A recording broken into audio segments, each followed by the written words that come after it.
अल्हम्दुलिल्लाह नहमदुहु व नस्तईनुहु व नस्तगफिरुहु व नु'मिनु बिही व नतवक्कलु अलैहि। अम्मा बाद, औज़ु बिल्लाहिस समीइल अलीम मिनश शैतानिर रजीम।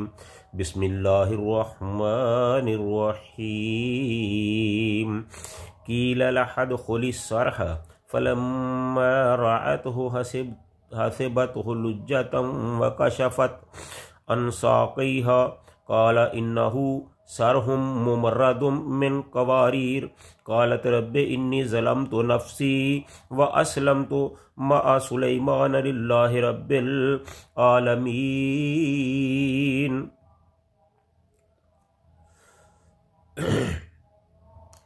हर किस्म की हम्द व सना अल्लाह ताला की ज़ात वाला सफ़ात के लिए, जिसने सारे जहान को पैदा किया और सब की रोज़ी का अहतमाम किया, सबको सेहत दी, अपनी नेमतों से नवाजा और इंसानियत की भलाई के लिए 1,24,000 पैगम्बर भेजे। बेशुमार लातदाद दरूद सलाम आक़ाए नामदार फ़ख्र मौजूदात सरवर कायनात हज़रत मुहम्मद रसूलुल्लाह सल्लल्लाहु अलैहि व आलिहि वसल्लम की ज़ात वाला सफ़ात पर, जिनको अल्लाह ताला ने सारे जहानों का सरदार बनाया और सारे नबियों का इमाम बनाया। अल्लाह की तौफ़ीक़ से सूरह नमल का तर्जमा और उसकी तफसीर का सिलसिला जारी है। सूरह नमल में हज़रत सुलेमान अलैहिस्सलाम और मलका बिल्कीस के वाक़या के सिलसिले में ये आखिरी आयत है जो आपके सामने पढ़ी गई है, और ये सूरह नमल की 44वीं आयत है। पहले आपके सामने इसका तर्जमा किया जाता है, फिर हस्ब तौफ़ीक़ आपके सामने इसकी तफसीर और तफसील बयान की जाएगी। अल्लाह ताला हक़ और सच कहने की तौफ़ीक़ अता फ़रमाए, और उम्मीद रखता हूँ कि आप इसको ख़ुद भी सुनेंगे और अपने दोस्तों अहबाब को भी शेयर करेंगे। फरमाने खुदाबंदी है, क़ीला लहदख़ुलिस सरह फ़लम्मा रअतहु हसिबतहु लुज्जतन व कशफ़त अन साक़िहा क़ाल इन्नहु सरहुम मुमर्रदुन मिन क़वारीर क़ालत रब्बि इन्नी ज़लमतु नफ़्सी व अस्लमतु मअ सुलैमान लिल्लाहि रब्बिल आलमीन। क़ीला लहदख़ुली सरह, उसे कहा गया कि वो महल में दाखिल हो जाए। फ़लम्मा रअतहु, जब उसने देखा, हासिबतहु तो उसने हासिबतहु तो उसने समझा, लुज्जतन ये गहरा पानी है, व कशफ़त अन साक़िहा तो उसने अपनी पिंडलियाँ खोल दी। क़ाल इन्नहु सरहुम मुमर्रदुन मिन क़वारीर, तो उनसे कहा गया कि ये तो महल है, ये तो शीशे को बड़े सलीके से लगाया गया है, तो ये पानी नहीं है, ये पानी के ऊपर जो है ये शीशा लगाया गया है। क़ालत रब्बि इन्नी ज़लमतु नफ़्सी, तो उसने कहा कि ए मेरे रब, मैंने अपनी जान पर जुल्म किया। व अस्लमतु मअ सुलैमान लिल्लाहि रब्बिल आलमीन, और मैं अब सुलेमान के साथ अल्लाह ताला की फर्मा बरदारी इख्तियार करती हूँ।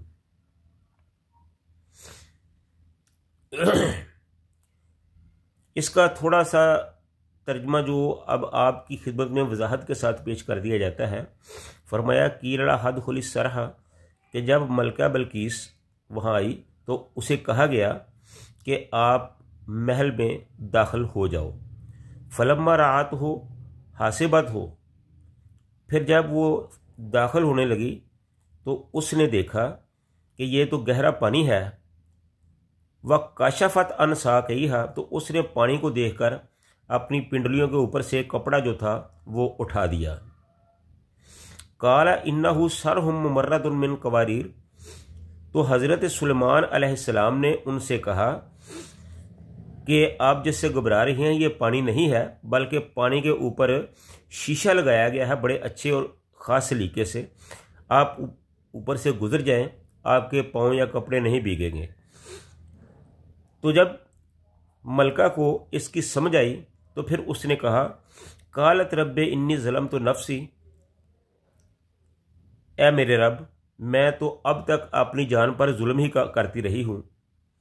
व असलम तो मा सुलेमान लिल्लाहि रब्बिल आलमीन, और अब मैं सुलेमान के साथ अल्लाह रब्बुल आलमीन की फर्माबरदारी इख्तियार करती हूँ। तो नाज़रीन, ये था इसका तर्जमा। अब इसकी आपके सामने मुख्तसर तफसीर और तशरीह की जाती है। फरमाया कि इस महल में दाखिल हो जाओ। उसने जो देखा तो ये समझी कि यह पानी है, इसलिए उसने पैंचे चुड़ा लिए, यानी कि अपने जो पिंडलियों के ऊपर कपड़ा था, शलवार थी, उसको थोड़ा सा ऊपर उठा लिया और अपनी पिंडलियाँ खोल दी। सुलेमान ने कहा, ये तो महल है जो शीशों की वजह से शफाफ नज़र आ रहा है, ये पानी नहीं है, आपके कपड़े भीगेंगे नहीं, आप आ जाएं। मलका बोल उठी, ऐ मेरे परवरदिगार, हकीकत यह है कि मैंने अब तक अपनी जान पर जुल्म किया है और अब मैंने सुलेमान के साथ रब्बुल आलमीन की फर्माबरदारी इख्तियार कर ली है। सुलेमान अलैहिस्सलातु वस्सलाम दुनिया परस्तों पर रोब डालने के लिए सुलेमान अलैहिस्सलाम ने दुनिया परस्तों पर रोब डालने के लिए एक शीश महल बनवाया था, जिसके सहन में एक पानी का हौज था और इस पर शीशे की छत इस तरह डाल दी गई थी कि गौर से देखे बगैर शीशा नज़र नहीं आता था। बंदा यही समझता था कि आगे पानी है, मैं पानी से गुजर कर ही आगे जाऊंगा, लेकिन दर हकीकत उसके ऊपर शीशा लगा हुआ था जो सही तरीके से नज़र नहीं आता था। गौर से देखे बगैर शीशा नज़र नहीं आता था और सरसी नज़र से देखे तो वो खुला हुआ हौज मालूम होता था। महल में दाखिल होने के लिए इसी हौज के ऊपर से गुजरना पड़ता था। चनाचे जब बिल्किस महल में दाखिल होने के लिए चली तो सामने वो हौज नजर आया जिसका पानी गहरा नहीं था, इसलिए उसने हौज से गुजरने के लिए अपने पैंचे चढ़ा लिए और हज़रत सुलेमान ने उसे बताया कि पैंचे चढ़ाने की ज़रूरत नहीं है, बल्कि इस हौज के ऊपर शीशा चढ़ा हुआ है और इस पर से गुजरते हुए पानी में भीगने का कोई अंदेशा नहीं है। मलका बिल्किस हज़रत सुलेमान की सच्चाई की तो पहले ही कायल हो चुकी थी। महल की शान शौकत देखकर इसके दिल में आपकी मज़ीद अज़मत पैदा हुई कि अल्लाह ताला ने इनको दुनिया के लिहाज से भी ऐसी शान शौकत से नवाजा है, इसलिए वो बिल्कुल फर्माबरदार हो गई।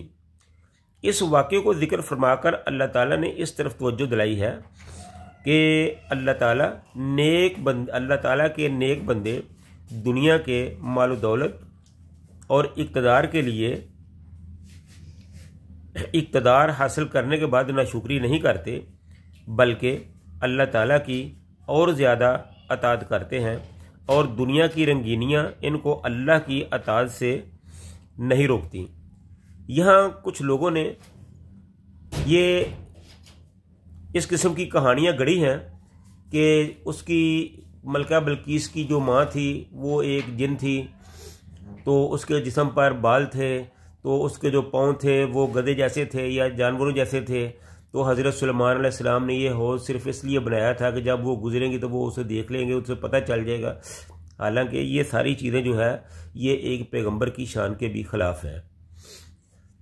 तो ऐसी कोई बात नहीं है। हज़रत सुलेमान अलैहिस्सलाम ने जो कुछ भी किया था वो इस्लाम की दावत के लिए किया था, इस्लाम के फैलाव के लिए किया था, मलका को अपनी बात समझाने के लिए किया था और वो उसमें मुकम्मल तौर पर कामयाब रहे थे।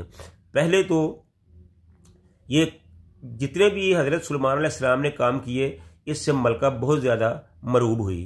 पहले तो खुद को ख़त देकर भेजा तो मलका समझ गई कि ये कोई ख़ास मामला है, आम हालात नहीं है। उसके बाद मलका ने अपने बंदों को बहुत से तोहफे तहफ़ देकर हज़रत सुलेमान के पास भेजा, तो हज़रत सुलेमान अलैहिस्सलाम ने उनको दरे खुएतना न समझा और सब तहफ़ वापस कर दिए और कह दिया कि मैं तुमसे सिर्फ इस शर्त पर राज़ी हूँ कि तुम इस्लाम को कबूल कर लो या जिजिया देना पसंद कर लो। तो मलका को इसका भी बहुत ज़्यादा असर हुआ। उसके बाद जब मलका महल में आई तो उसके साथ ये हालात, फिर मलका का जो तख्त था वो तकरीबन उसके आने से पहले पहले 1500 मील दूर से हज़रत सुलेमान के पास पहुंच गया। ये सारी चीज़ें ऐसी थी जिसने मलका के जहन पर बहुत ज़्यादा असर डाला और वो हज़रत सुलेमान अलैहिस्सलाम की ताकत, हैबत और शान शौकत से मरऊब हो गई। उसके बाद जब वो महल में दाखिल होने लगी तो ये शीशे का जो हाउस था, पानी के ऊपर शीशा लगा हुआ था, इस वाक़े ने मलका की जो सलाहियत थी उसको बिल्कुल ही सलब कर लिया और उसने हथियार डाल दिए और पुकार उठी कि ऐ अल्लाह, मैं इससे पहले अपनी जान पर ही जुल्म करती रही हूँ, तो लिहाजा अब मैं सुलेमान अलैहिस्सलाम के साथ मिलकर आपकी फरमाबरदारी का ऐलान करती हूँ। यही चीज़ थी जो हज़रत सुलेमान अलैहिस्सलाम मलका को समझाना चाहते थे और वो बहुत अच्छे तरीके से समझा दिया। और मलका को पता चल गया कि हज़रत सुलेमान अलैहिस्सलाम जिस तरह दुनियावी तौर पर मुझसे आला और अफजल है, इस तरह उसकी दीनी सोच भी, मजहबी सोच भी सही है, मुझसे अफजल है।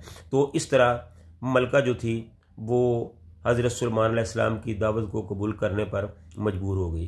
तो अल्लाह ताला से दुआ है कि हमें भी अल्लाह ताला कुरान को सही मानों में समझ कर इस पर अमल करने की तौफीक अता फरमाए। व आखिर दावाना अनिल हम्दुलिल्लाहि रब्बिल आलमीन।